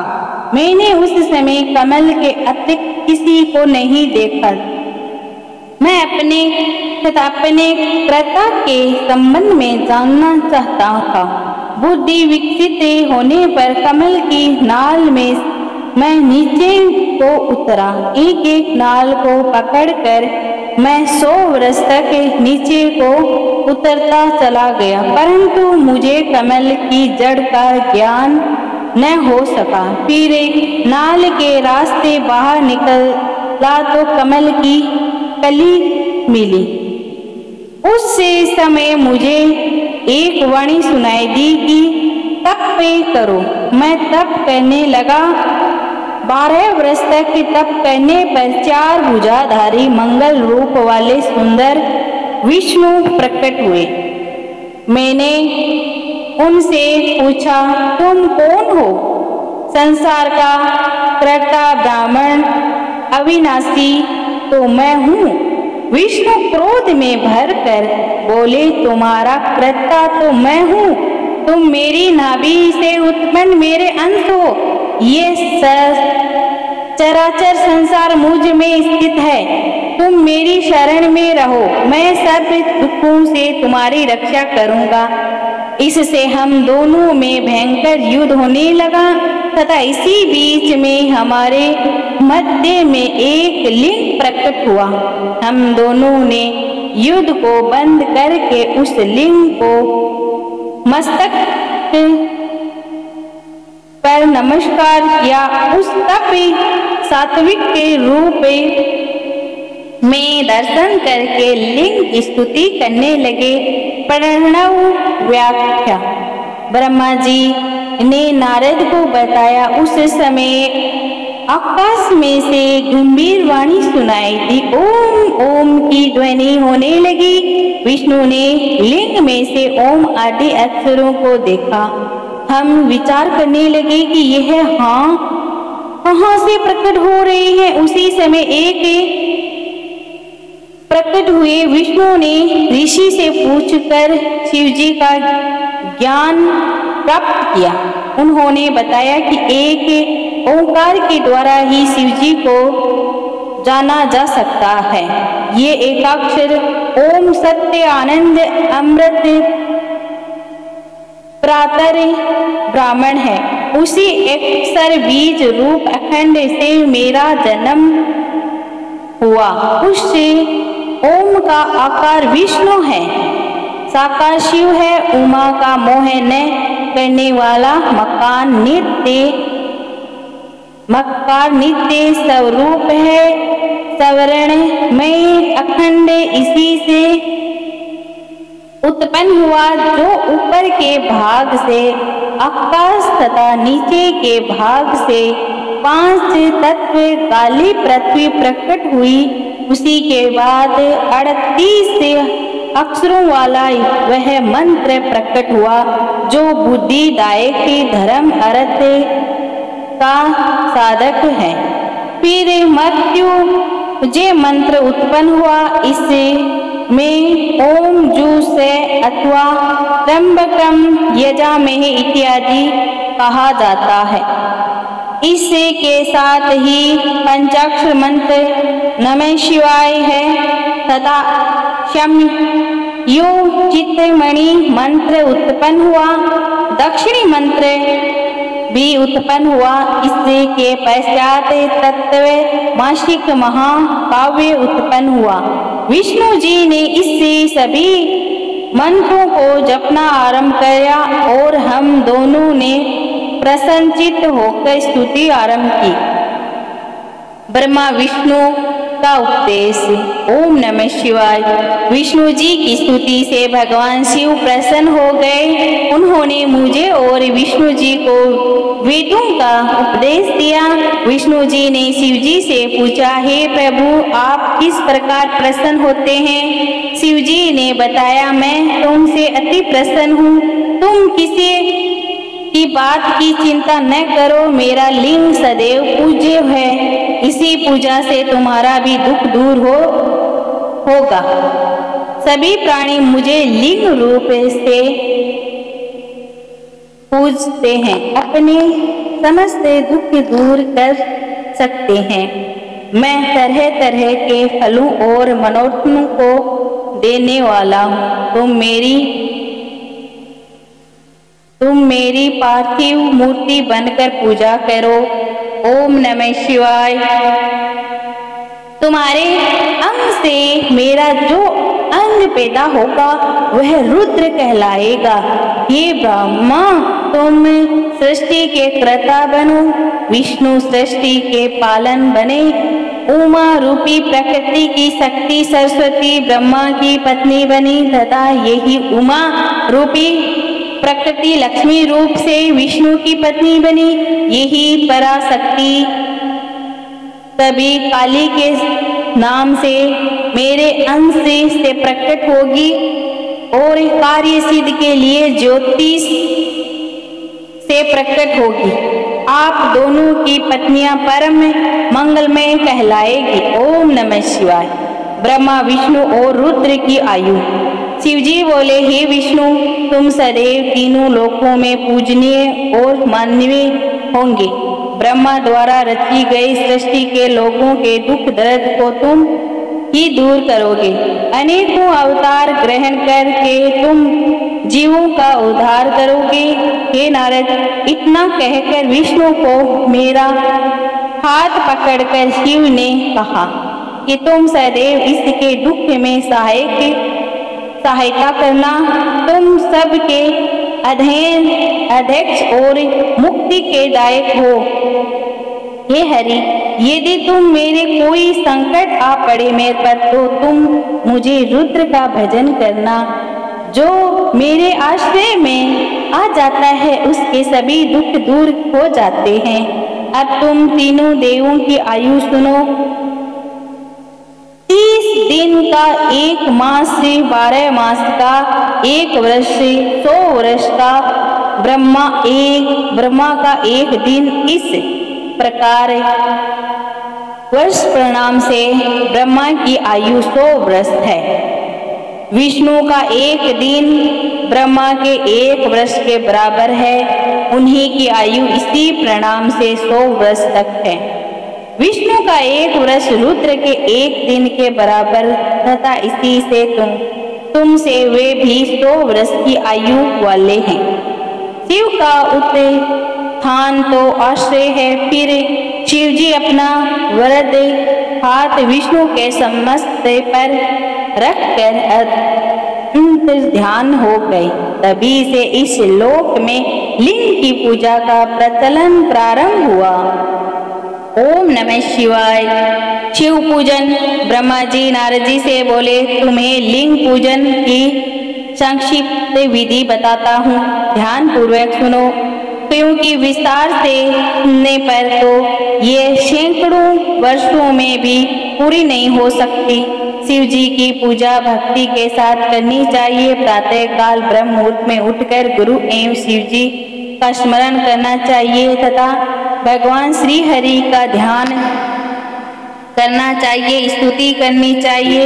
इसके साथ साथ अन्य देवताओं तथा मुनियों का भी ध्यान करना चाहिए। शिव स्तोत्र का पाठ करें। इसके बाद लघु शंकर का, दीर्घ शंकर, मूल त्याग का को जाना चाहिए।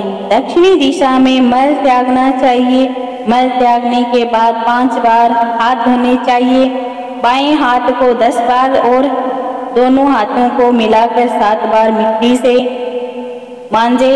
लिंग और गुदा को भी मिट्टी लगाकर 1 बार स्वच्छ करें। दोनों पैरों में 3 बार मिट्टी लगाकर 3 बार हाथ से साफ करें। वर्ण के अनुसार दांतुन करें। छठे अमावस्या नवमी के व्रत के दिन रविवार को तथा संध्या और श्राद्ध के समय दांतुन न करें। तीर्थ में विधि अनुसार स्नान करें। संध्या वंदना एकांत में करें। इसके पश्चात प्रथम गणेश जी का पूजन करके विधि पूर्वक शिव जी का पूजन करना चाहिए। आसन पर बैठकर 3 आचमन करें। शिव जी की स्थापना आह्वान करें, प्राणमय करें, फिर ध्यान करें। प्रणव से षडन्यास करें, फिर शिव जी पर वेद मंत्रों से शस्त्र जलधार चढ़ावे।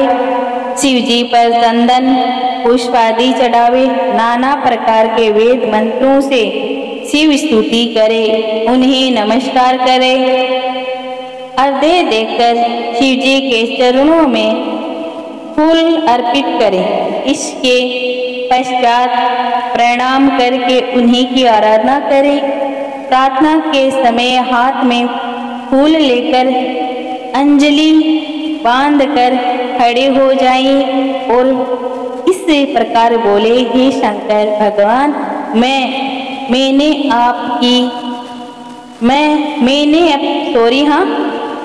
हे शंकर भगवान, मैंने अपनी बुद्धि के अनुसार आपकी जो पूजा की है वह सफल हो, आप प्रसन्न हो। इतना कहकर फूलों को शिव जी के सर पर छोड़ दें। बची हुई सामग्री हटाकर प्रणाम करके अघोर मंत्र से प्रार्थना करें और बम बम महादेव का उच्चारण करें। ओम नमः शिवाय। भक्तों, देवताओं को उपदेश। ब्रह्मा जी ने नारद को बताया कि मैं एक बार मुनियों के साथ क्षीर सागर पर विष्णु जी की स्तुति करने गया। स्तुति में प्रसन्न होकर विष्णु जी ने कहा, हे देवताओं, आप लोग यहाँ पर इसलिए पधारे हैं। तब मैंने कहा कि हे भगवान, दुखों को दूर करने वाली सेवा हम किसकी करें? हे देवताओं, ये है तो तुम पहले ही देख चुके हो और अब भी देख रहे हो, फिर ऐसा क्यों पूछते हो? भगवान शिव ही सब दुखों को दूर करने वाले और परम सेव्य है। सुख चाहने वालों को कभी भी शिव की पूजा नहीं छोड़नी चाहिए। शिव की पूजा करनी नहीं छोड़नी चाहिए। मनुष्य को सभी प्रकार के सुख शिव जी की पूजा करने से प्राप्त होते हैं। इसके अतिरिक्त मुक्ति भी मिल जाती है। शिव जी की बात सुनकर सभी देवताओं ने शिव जी को प्रणाम किया और सभी कर्मों की सिद्धि के लिए शिवलिंग की पूजा अर्चना करने लगे। विष्णु भगवान की आज्ञा से विश्वकर्मा ने सभी देवताओं को पूजन के लिए शिवलिंग प्रदान किए। पद्म राग मणि के लिंग इंद्र को, सोने का कुबेर को, पीतमणि का धर्मराज को, श्याम वर्ण का वरुण को, नील कमल का लिंग विष्णु को, स्वर्गमणि का लिंग ब्रह्मा को, चांदी का लिंग विश्व देव को, पीतल का लिंग वसु को, सप्तस्टिक मणि का लिंग अश्विनी कुमार को, तांबे का लिंग लक्ष्मी को, मोती का लिंग आदित्य को, ब्रज का लिंग चंद्रमा व ब्राह्मणों को दिया। ब्राह्मणों की पत्नियों को मिट्टी का लिंग, नागों को चंदन का लिंग, देवों को मक्खन का लिंग, योगियों को भस्म का लिंग, यक्षों को दही का लिंग, छाया को मिट्टी का लिंग प्रदान किया। इस प्रकार सभी को जब लिंग की प्राप्ति हो गई तब मैं विष्णु जी के वचनों को मानकर देवताओं सहित घर को लौट आया। सभी को लिंग पूजा विधि बताई और उनसे कहा जब तक ज्ञान प्राप्त न हो जाए तब तक देवतागण विधि के साथ लिंग की पूजा करते रहे। शिव पूजन की विधि ध्यान से सुनना। ब्रह्मा जी बोले, अब मैं शिव जी की सर्व कामना तथा सुखदायक उत्तम पूजा की विधि का वर्णन कहता हूँ, ध्यान पूर्वक सुनो। ओम नमः शिवाय। ब्रह्म मुहूर्त में उठकर पार्वती जी सहित शिव जी का स्मरण करें। भक्ति पूर्वक हाथ जोड़कर उन्हें नमस्कार करें, सिर झुकाए प्रार्थना करें। इस प्रकार करें, हे देवेश्वर, हे हरदेवेश्वर, अब आप उठिए और ब्रह्मांड का मंगल करिए। अधर्म से हमारी निवृत्ति कीजिए और धर्म से प्रतिदिन हमारी प्रवृत्ति कीजिए। हे शिव शंकर, मैं जो आपका सेवक हूँ, इस प्रकार भक्ति के वाक्य कहकर गुरु को प्रणाम करके शौच आदि से निर्वृत्त हो दांतन करके 16 बार कुल्ला करे, फिर स्नान करे। रविवार श्राद्ध संक्रांति तथा ग्रहण के दिन, महादान तथा तीर्थ व्रत के दिन गर्म जल से स्नान न करें। अपवित्रता होने पर गर्म जल से स्नान करें। ऋषि और पितरों की खुशी के लिए तर्पण करें। धुले हुए एवं स्वच्छ वस्त्र धारण करें। मृग चरम पर बैठकर त्रिपुंड धारण करें। मस्तक भस्म लगाए। भस्म के अभाव में जल का ही त्रिपुंड धारण करें। ध्यान से सुना है। भस्म के अभाव में जल का ही त्रिपुंड धारण करें। इसके पश्चात शिव जी की आराधना करें। मंत्र के साथ 3 बार आचमन करें। इसके पश्चात गंगा विष्णु कहकर 1 बार आचमन करें। गुरु की आज्ञा अनुसार विधि पूर्वक गंध पुष्प आदि से विनायक आदि की पूजा करें। शिव जी की पूजा करें। चंदन कुमकुम आदि से विधि पूर्वक पार्वती की पूजा करें। परिक्रमा करें। दंडवत प्रणाम करें। भक्ति सहित पुष्प जली अर्पित करें। फिर भूतनाथ मुझे पर प्रसन्न होइए बोले प्रार्थना विसर्जन करें। ओम नमः शिवाय। पुष्प द्वारा शिव पूजन। ओम नमः शिवाय। ब्रह्मा जी ने बताया, कमल पत्र, बेलपत्र, सतपत्र, साव पुष्प से पूजन करने पर लक्ष्मी की प्राप्ति होती है। 20 कमल का एक प्रस्थल, 1 सहस्त्र बेल पत्रों का आधा प्रस्थल होता है। 16 फल का एक प्रस्थ तथा 10 रंग का एक फल होता है। इससे लोक के अनुसार तराजू पर तोलकर सब काम पूजे तो सब कामनाओं की सिद्धि होती है। 10 करोड़ पूजन करके मनुष्य राज्य प्राप्त कर सकता है। हे मुनिवरों, शिवलिंग पर चावल, धूप, दीप, चंदन आदि चढ़ावे। सहस्त्र जल धारा से स्नान करावे। धूप, दीप, नैवेद्य आदि से पूजा करें। सोंग पोंग पूजा करके भोग राज्य प्राप्ति होती है। रोगों से मुक्ति के लिए 50 कमल पुष्प चढ़ावे। कन्या का इच्छुक व्यक्ति 25,000 कमल पुष्प चढ़ावे। विद्या हेतु धरत चढ़ावे। मारण में 1 लाख से मोहन में 50,000 से एवं 50,000 से एवं राजा को वश में करने के लिए 10 लाख पुष्पों से पूजा करें एवं इतना ही जप करें। ज्ञान के लिए 1 करोड़ एवं शिव दर्शन के लिए आधा करोड़ पुष्पों से पूजा करें। कार्य सिद्धि हेतु मृत्युंजय का 5 लाख जप करें। मुक्ति का इच्छुक व्यक्ति कुशा से पूजन करे।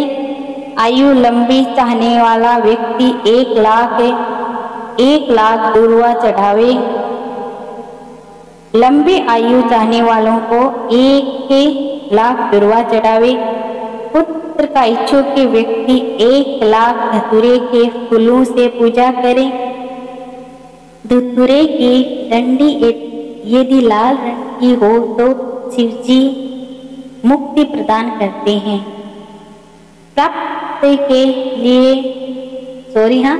प्रताप के लिए आग के फूल चढ़ावे। प्रताप, आपको अगर प्रताप चाहिए, प्रताप के लिए आग के फूल चढ़ावे। कनेर के पुष्पों से रोग दूर होते हैं तथा वस्त्र एवं संपत्ति की कमी नहीं रहती है। राई के पुष्प चढ़ाने से शत्रु की मृत्यु निश्चित है।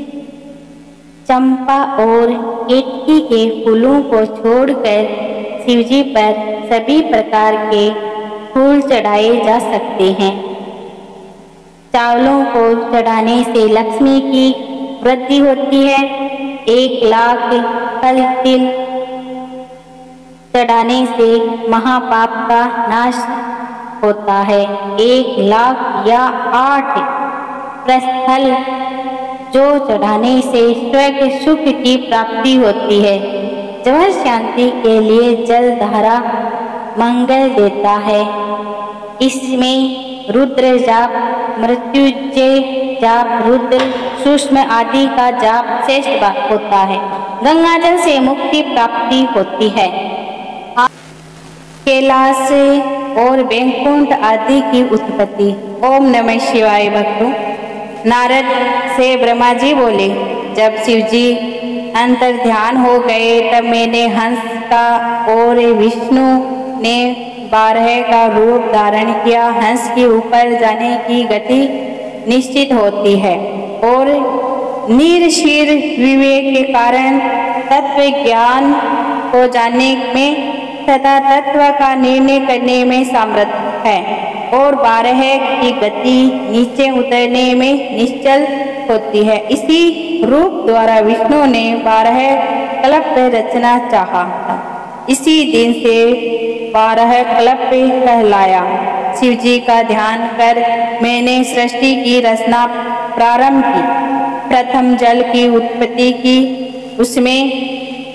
उसमें से अंजुलि भर जल से 24 तत्वों का एक अखंड बनाया।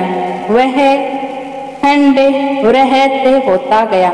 उसके विराट हो जाने पर मैंने भगवान विष्णु का ध्यान किया।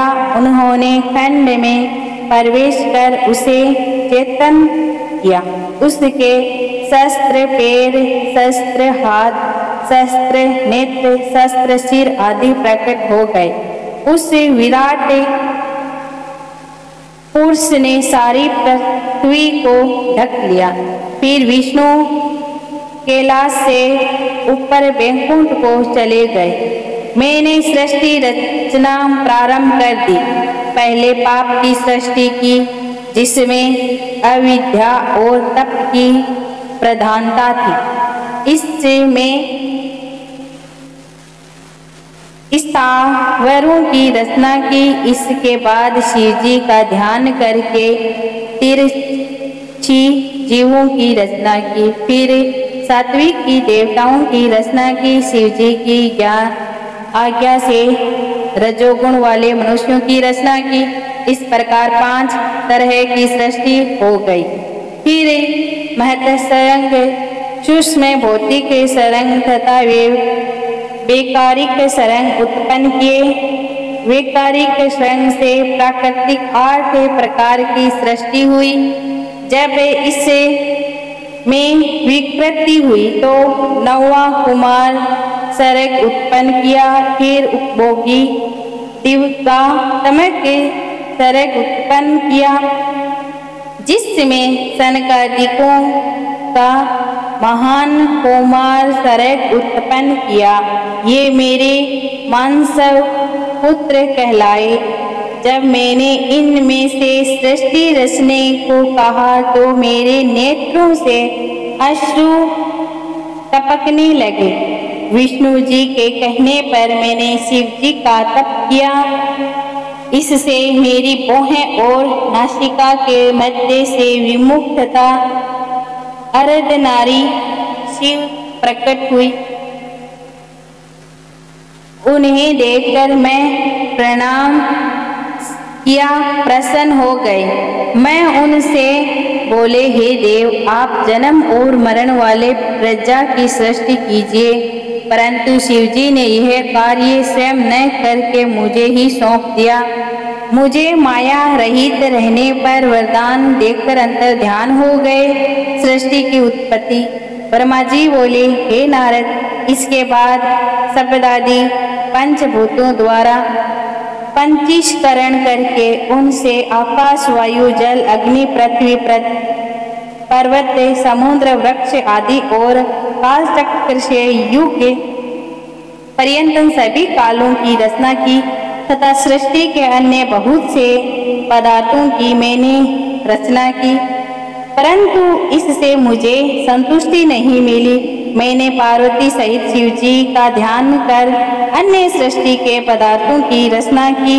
अपने नेत्रों से मरीचि ऋषि को हृदय से, भृगु ऋषि को शीर से, अग्रा ऋषि को कान से, पुलह ऋषि को उद्धान से, पुलस्त्य ऋषि को समान से, वशिष्ठ ऋषि को अपान से, संतुष्ट ऋषि को वर्णों से, अत्रित ऋषि को प्राण से, दक्षित ऋषि को गोंदी से, नारद को छाया से, कृदम ऋषि को उत्पन्न किया।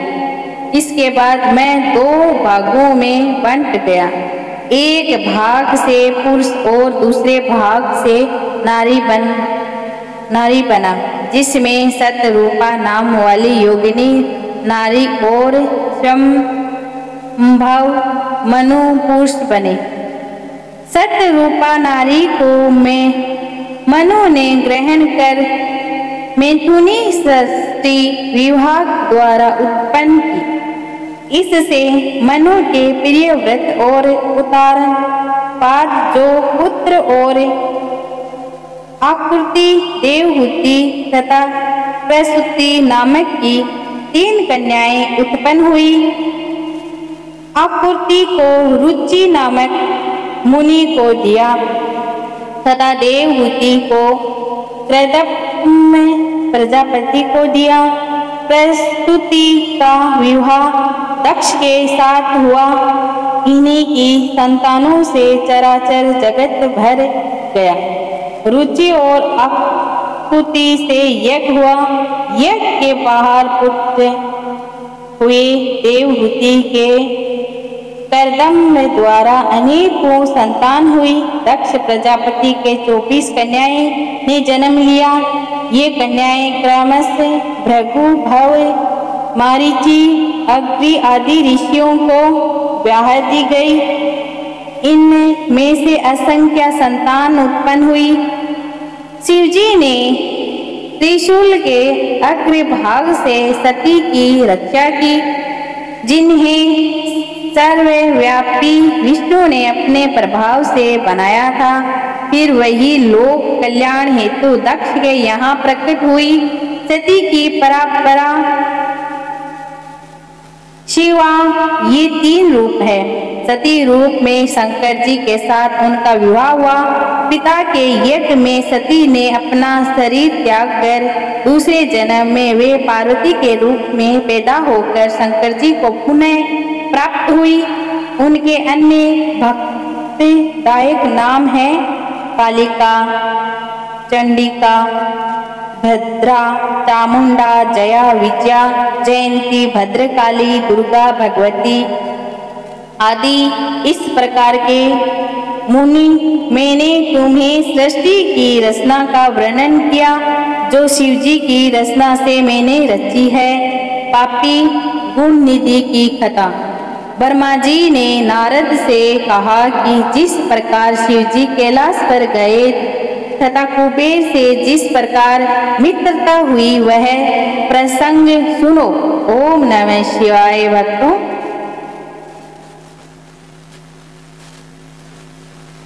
कौपिल्य नगर में यज्ञ दत्त नाम का एक ब्राह्मण रहता था। वह विद्या में बहुत पारंगत था। उसका एक पुत्र था जिसका नाम गुण निधि था। 8 वर्ष की आयु में उसका यज्ञोपवीत संस्कार कर दिया गया। वह अनेक विद्याओं का ज्ञाता भी बन गया था, परंतु उसमें कुछ दुर्गुण भी आ गए थे, जिससे जुआ खेलना, गाने बजाने वाली महफिलों में जाना आदि। माता के कहने पर भी वह अपने पिता के पास नहीं जाता था। पिता दीक्षा यज्ञ आदि से निवृत्त होकर लौटने पर पत्नी से जब वह पूछता कि गुण निधि कहाँ गया है, तो माता उत्तर देती कि यहीं कहीं अभी अभी चला गया है, शायद पूजा स्नान या देवताओं के लिए पुष्प आदि लाने गया हो। माता अपने अकेले पुत्र निधि को प्रतिदिन समझाती, परंतु वह नहीं सुधरा। एक दिन वह अपने पिता की अंगूठी को चुरा कर ले गया। पिता ने अंगूठी को एक जुआरी के हाथ में देखा तो उससे पूछने पर ज्ञात हुआ कि यह तो गुण निधि जुए में हार गया है। यही नहीं, वह जुए में काफी धन भी हार गया है। जुआरी कहने लगा, आचार्य कि आप जैसे ज्ञानी पंडित अपने पुत्र को नहीं जान सक पाए। यज्ञ दत्त का सिर लज्जा से झुक गया। वह लज्जावश सिर और मुख को वस्त्र से ढककर अपने घर आया। वह अपनी पत्नी से बोला, तेरा पुत्र गुण निधि कहाँ गया है और मेरी अंगूठी कहाँ है? पत्नी बोली, मुझे इस समय याद नहीं है, मैं कहीं रख कर भूल गई हूँ। यदि दत्त गुस्से से बोला, यज्ञदत्त गुस्से से बोला, सत्य कह रही हो, निकम्मी पुत्र को जन्म देने वाली तुम बड़ी असत्यवादिनी है। मैंने जब भी पूछा गुण निधि कहाँ है, तू झूठ बोलकर मुझे बदला देती थी। अन्य वस्तुएं भी घर से गायब हो गई थी। पुत्र को बिगाड़ने में माता का दोष देखकर उसने जल लेकर दोनों को तिलांजलि दे दी तथा किसी दूसरे ब्राह्मण कन्या से विवाह कर लिया। जब यह समाचार ब्राह्मण पुत्र गुण निधि को मिला तो वह गृह त्याग कर वन में चला गया। तभी माता की ममता तथा पिता की धर्म ज्ञाता का स्मरण करके वह अपनी मूर्खता पर पश्चाताप करने लगा। इस प्रकार चिंता से व्याकुल हो सायंकाल को एक शिव मंदिर के पास जाकर बैठ गया।